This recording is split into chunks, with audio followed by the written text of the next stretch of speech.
Hey YouTube, this is Antonio Patrick once again. So I'm just going to talk to you about kind of a touchy subject to most guitarists.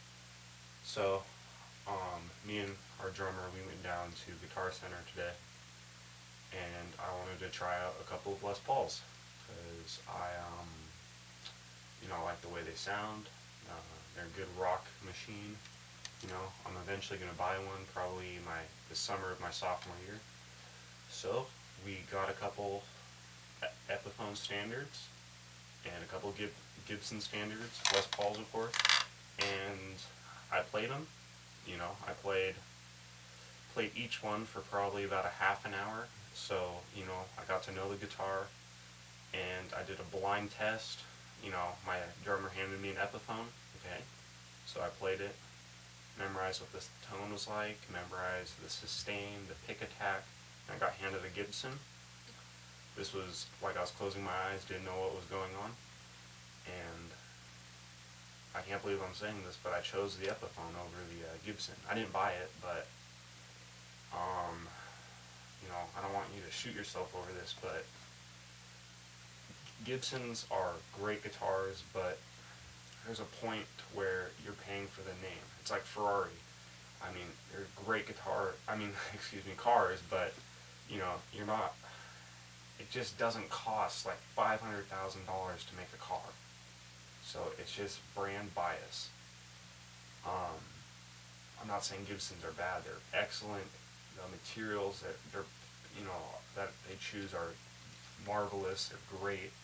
But Epiphones, I was playing Epiphone Prophecy and a Gibson standard with pretty hot pickups in it, and the Prophecy just, since I play a lot of metal and hard rock, I don't know, it was there. Like the pickups were really hot output, high output, lots of attack and tone, neck pickup sounded great. Even the top, it looked better than the Gibson. It was quilted maple, and it was $600. Now, if you want to go spend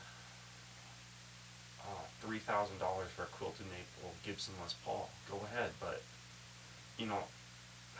it's just, you're paying for the brand. So what I've come up with is